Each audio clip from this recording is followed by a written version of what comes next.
मान्यवर कि ये जजमेंट आने के बाद भी हम मानते हैं कि धारा 370 को गलत तरीके से हटाया गया है।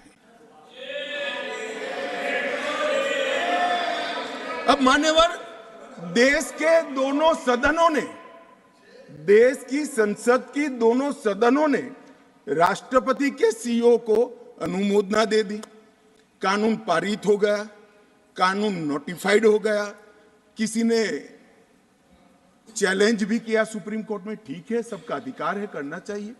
सुप्रीम कोर्ट में एक लंबी बहस भी हुई, 5 जजों की बेंच बनी और 5 सीनियर मोस्ट जज बने बैठे इसमें, लंबी बहस, सबकी सुनवाई हुई, आज फैसला भी आ गया। मगर ये फैसले के बाद भी ये कहते हैं कि हम इसको नहीं मानते हैं और हम मानते हैं कि धारा 370 गलत तरीके से हटाया गया है। मान्यवर, मैं इनको नहीं समझा सकता, मेरी तो मर्यादा है ऐसा, नहीं समझा सकता कि वास्तविकता क्या है। हमें समझना चाहिए कि 42,000 लोग मारे गए हैं। क्यों मारे गए हैं? सवाल हिंदू मुस्लिम का नहीं है। इनसे ज्यादा मुसलमान गुजरात में है, कश्मीर से ज्यादा मुसलमान उत्तर प्रदेश में है, कश्मीर से ज्यादा मुसलमान बिहार में है, कश्मीर से ज्यादा मुसलमान आसाम में है। क्यों वहां अलगाववाद नहीं हुआ? क्यों वहां टेररिज्म नहीं हुआ? बाउंड्री का भी सवाल नहीं है साहब। कई ऐसे राज्य हैं, राजस्थान की बाउंड्री भी पाकिस्तान से लगती है, गुजरात की बाउंड्री भी पाकिस्तान से लगती। क्यों हुआ? क्योंकि धारा 370 अलगाववाद को बल देती थी और अलगाववाद के कारण आतंकवाद खड़ा हुआ। ये समझना ही नहीं था। एक गलत फैसला हो जाता है, कितने भी बड़े आदमी से हो सकता है, किसी भी पार्टी से भी हो सकता है, मगर जब इतिहास सिद्ध कर दे, समय सिद्ध कर दे ये फैसला गलत है, देश के हित में वापिस आना चाहिए। अभी भी मैं कहता हूं, वापिस आइए, वरना जितने बचे हो इतने भी नहीं बचोगे। अगर अभी भी इस फैसले को चिपक कर रहना चाहते हो तो देश की जनता देखती है, 2024 में 2-2 हाथ भी हो जाएंगे और जनता का परिणाम भी आ जाएगा और मोदी जी तीसरी बार प्रधानमंत्री। मान्यवर, मैं जिस 2 बिल को लेकर आया हूं, वो 2 बिल एक प्रकार से सभी पार्टियों को मैंने सुना है, सर्वानुमत से बिल के तत्व को सबने समर्थन किया है। बिल का जो तत्व है, कंटेन है, इसका किया है।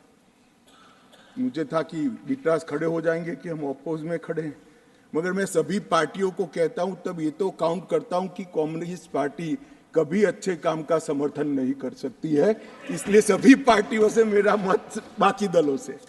मान्यवर, कमजोर और वंचित वर्ग, ये जो नाम है, किसी भी नागरिक की डिग्निटी को बहुत हर्ट करने वाला नाम है, अंतर की गहराइयों तक दुख खड़ा करने वाला नाम है और बहुत समय से था।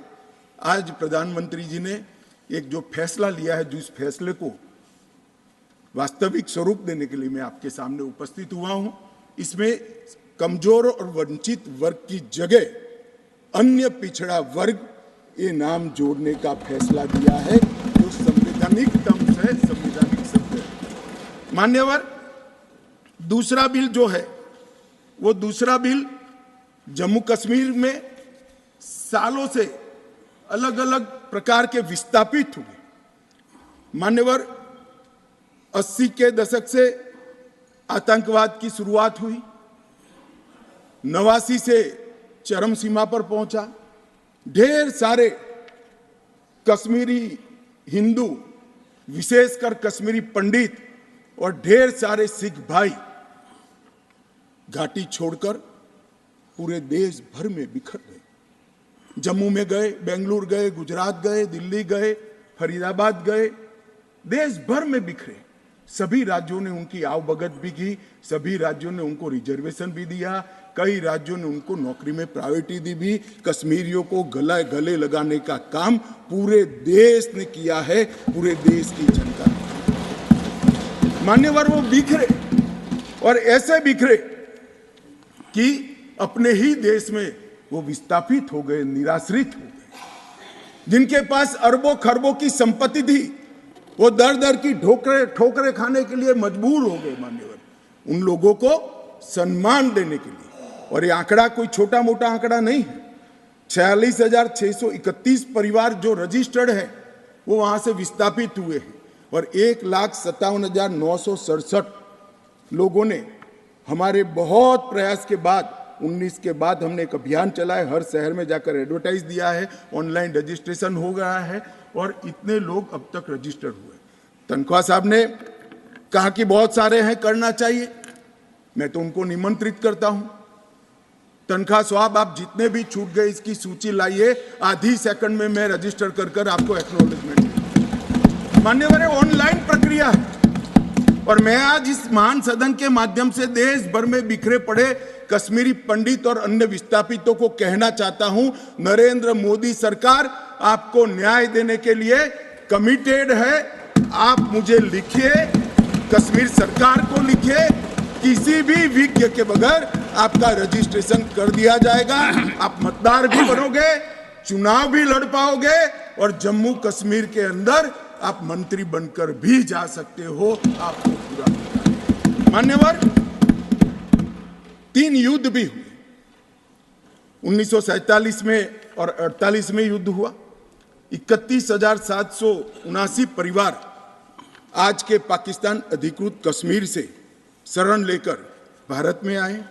इनमें से 26,319 परिवार तत्कालीन जम्मू कश्मीर राज्य में बसे, और शेष 5,460 परिवार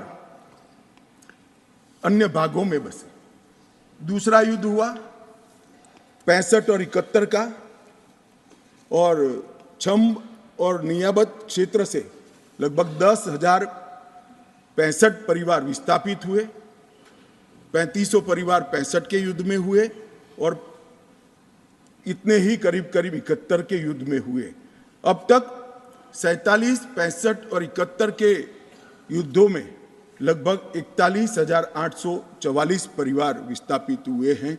उनको भी भारत सरकार ने ढेर सारी चिंता करी है, मैं आगे बताता हूं। मगर ये बिल जो है मान्यवर, 3 सीटें, 2 जम्मू कश्मीर से विस्थापित परिवारों के लिए और 1 सीट पाक ऑक्यूपाई कश्मीर से विस्थापित आए हुए कश्मीरी भाइयों के लिए रिजर्व करने का काम नरेंद्र मोदी जी ने बहुत मन के साथ, चाव के साथ और संवेदना के साथ किया। मान्यवर, ये जो फैसला है उसी एक्ट का हिस्सा है जिस एक्ट को सब चैलेंज करते हैं। मैं उनको बताना चाहता हूं, जब आप 5 अगस्त 2019 के बिल को चैलेंज करते हो, तब आप डिलिमिटेशन कमीशन एक्ट को भी चैलेंज करते हो। ये मत भूलो कि आप इनके रिजर्वेशन के खिलाफ बात करते हो। मान्यवर, डिलिमिटेशन कमीशन ने गंभीरता से विचार करने के बाद समुदायों का प्रतिनिधित्व नॉमिनेशन द्वारा कराने की सिफारिश की है। और मान्यवर, जम्मू कश्मीर प्रशासन ने, जो आज स्वाभाविक है राष्ट्रपति शासन है, उसने भी अपना अभिप्राय डिलिमिटेशन कमीशन को दिया था। भारत सरकार ने के गृह मंत्रालय ने भी दिया था कि इनके प्रति सिंपैथेटिक व्यू लेना चाहिए, इनका प्रतिनिधित्व होना चाहिए। जब वो अपनी जमीन में ही नहीं है तो असेंबली में कैसे चुनकर जा सकते हैं। मान्यवर, और ये आदेश उन्होंने प्रकाशित किया था, जिसको आज कानूनी जामा पहनाकर मैं ये बिल को लेकर उपस्थित हुआ हूँ। मान्यवर, ये जो डिलिमिटेशन कमीशन ने और भी कई फैसले किए हैं, मैं जरा सदन के सामने पूर्व की स्थिति और अभी की स्थिति बताना चाहता हूँ। पूर्व में जम्मू में सिर्फ 37 सीट थी, 37 सीट थी। अब नए डिलिमिटेशन कमीशन ने 37 से बढ़ाकर 43 सीट जम्मू क्षेत्र में बनाने का काम। मान्यवर, कश्मीर में 46 सीट थी, 46 सीटें थी।